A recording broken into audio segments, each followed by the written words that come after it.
Wih, nggak terasa ya, kita sekarang sudah di bagian ke-6, classes. Terima kasih teman-teman yang sudah mengikuti dari episode yang pertama. Mudah-mudahan ilmunya bermanfaat ya.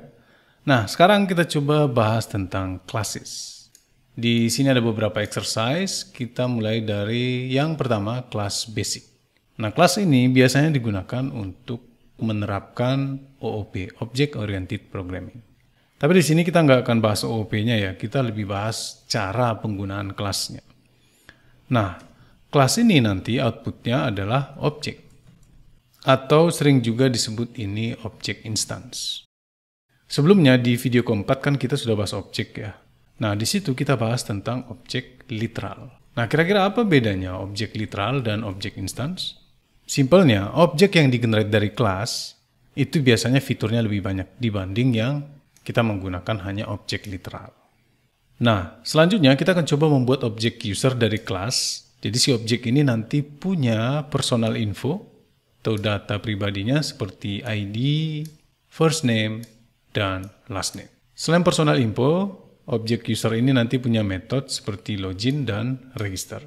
Baik, untuk membuat kelas di TypeScript, kita bisa menggunakan keyword class, kemudian nama kelasnya. Di sini kita buat user ya. Untuk membuat objek instance-nya, kita tinggal gunakan keyword new, kemudian nama kelasnya. Ini aku coba simpan ke variabel my user. Sip, simple ya. Nah, selanjutnya kita coba tambahkan personal infonya. Ada ID, ini kita buat tipe datanya number. Ada first name, ini kita buat tipe datanya string. Last name, tipe datanya juga string. Sip. Nah, yang ini biasanya disebut dengan properties.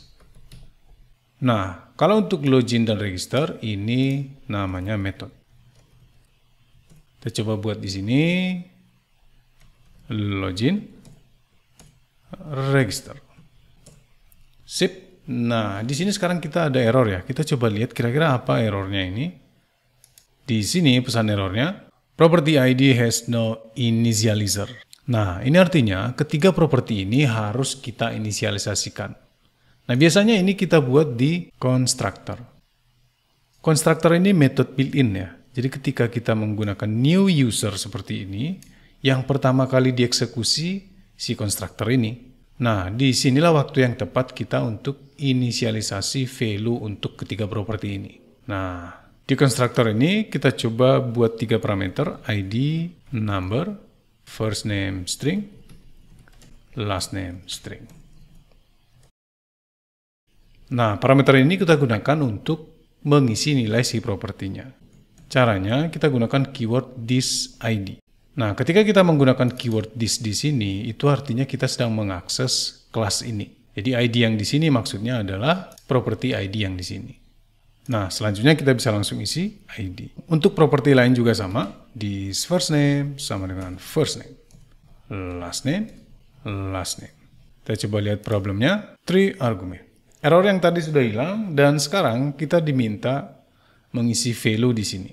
Value itu nanti akan dibaca di sini ya. Nah, kita coba isi value-nya. Contohnya untuk ID 1, first name-nya John, last name-nya Dodo. Sip, sejauh ini errornya sudah hilang. Nah, sekarang kita sudah punya objek my user hasil dari instance class user. Nah, sekarang kita bisa akses ini ya, properti yang di dalam ini. Contohnya my user, titik. Nah, di sini langsung kelihatan semuanya ya. Properti dan metodenya. Oke, sip, itu untuk kelas basic ya. Sejauh ini kita sudah membahas constructor, properties, dan method. Lanjut ke exercise berikutnya, access modifier. Jadi access modifier ini bisa diibaratkan seperti hak akses ya. Hak akses dari si objek ke properti dan metode yang ada di kelas. Nah, kalau kita lihat sekarang ini, itu hak aksesnya public. Itu sebabnya si my user ini bisa akses semua properti dan metodenya ya. Selain public, ada 2 akses modifier lagi. Protected dan private. Nah, kita coba lihat apa bedanya.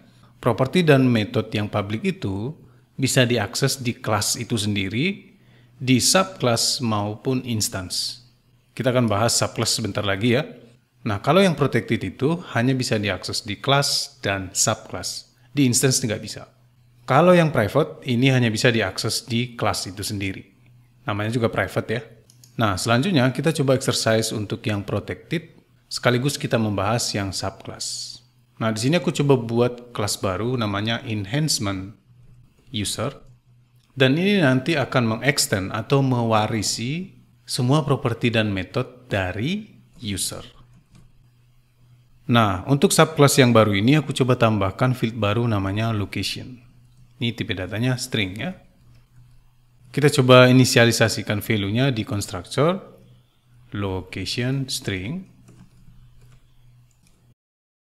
this location sama dengan location. Sip. Nah, sampai di sini kita dapat error ya.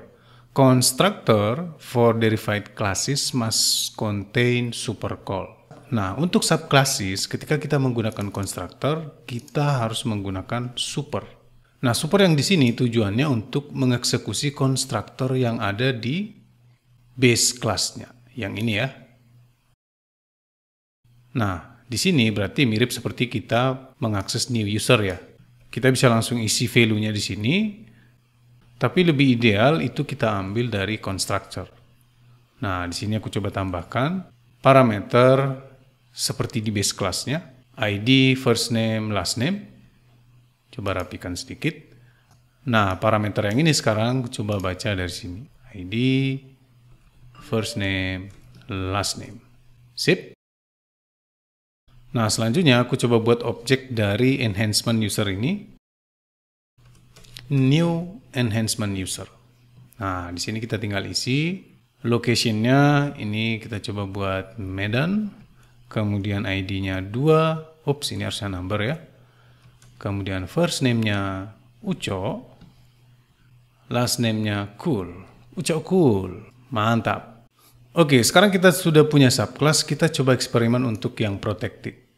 Nah, di class user, di sini aku coba tambahkan satu properti namanya save, tipe datanya bulan. Nah, ini aku buatkan protected save bulan. Seperti biasa, ini harus kita inisialisasikan. Jadi aku coba langsung inisialisasi di sini di save false. Nah, sekarang kita coba buktikan apakah memang benar objek instance yang ini sekarang my user bisa mengakses si property save. Gak bisa ya. Di sini hanya ada properti dan metode yang public. Sip, sesuai dengan tabel kita yang di sini. Tidak bisa diakses dari instance, tapi bisa diakses di subclass. Nah, di subclass untuk mengaksesnya kita bisa tinggal gunakan this. Di sini kelihatan ya. Save. Simple ya. Nah, selanjutnya untuk yang private. Nah, kalau yang private ini hanya bisa diakses di kelas. Namanya juga private ya. Nah, di sini aku coba buat satu properti namanya private. Buat contohnya namanya token string. Coba inisialisasi value-nya dari sini. Kemudian kita coba akses dari sini, dari objeknya. Nah, di sini sekarang nggak ada pilihan untuk token ya. Nah, kalau kita ke subclass-nya juga sama. Di sini juga tidak ada pilihan untuk token.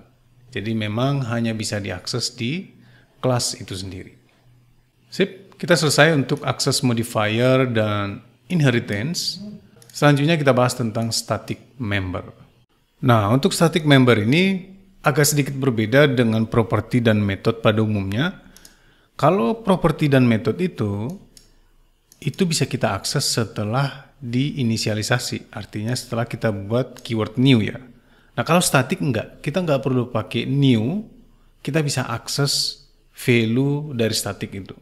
Kita coba static ini nanti untuk case maksimal gagal login itu 5 kali. Kita belajar untuk statiknya dulu. Di sini aku coba buat satu keyword static. Max failed login. Langsung isi aja value-nya, contohnya 2. Nah, sekarang ini bisa kita akses tanpa inisialisasi kelasnya.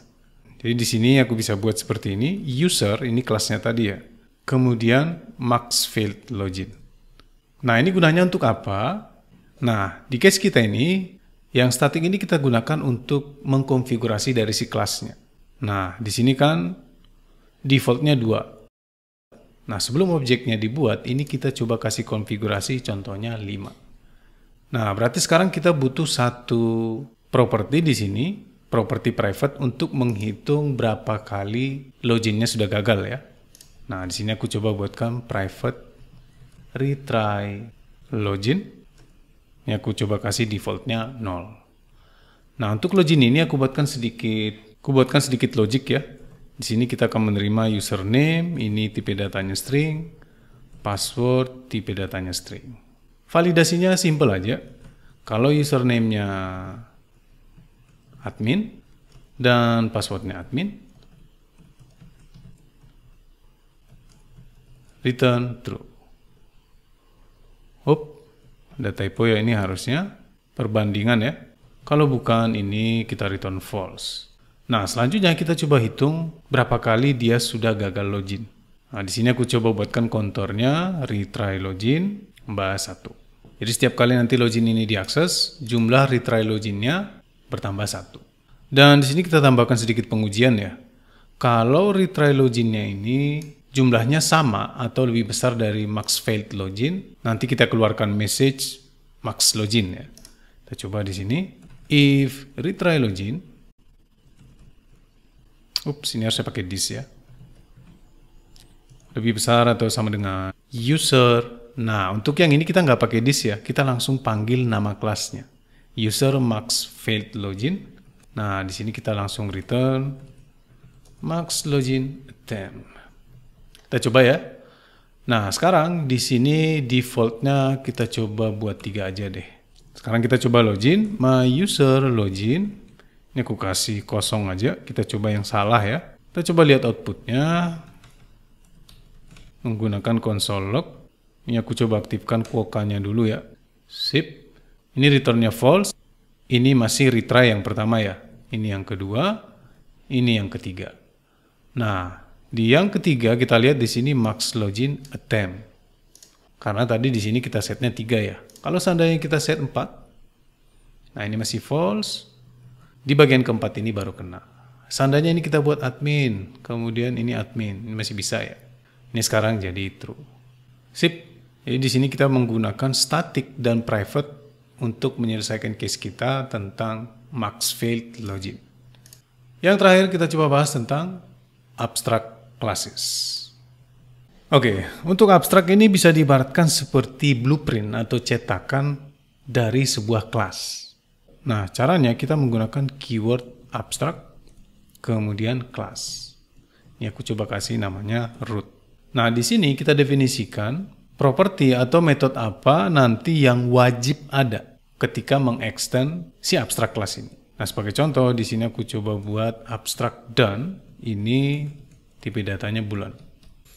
Nah, untuk menggunakan abstrak kelas ini caranya hampir sama dengan subclass. Di sini kita gunakan extends. Yang di extends adalah root, nama dari abstraknya ya. Nah, di sini kita langsung dapat error nih. Kita coba lihat errornya. Nah, di sini kita diingatkan ada properti done yang belum diimplementasikan di kelas ini. Karena ini tadi konsepnya seperti blueprint ya. Jadi apapun yang kita buat di abstrak ini wajib dibuat di kelas yang mewarisi dari si root ini. Nah, di sini aku tambahkan contohnya done, kemudian bulan. Coba inisialisasikan value-nya. Di sini this done sama dengan false. Ya, di sini pesannya kita harus menggunakan super. Kita coba ikuti aja di sini super. Sip, sekarang errornya sudah hilang ya. Sip, mantap. Sejauh ini kita sudah membahas banyak hal, mulai dari kelas yang paling basic sampai dengan abstract classes. Terima kasih teman-teman. Di video selanjutnya kita akan membahas tentang interface dan type.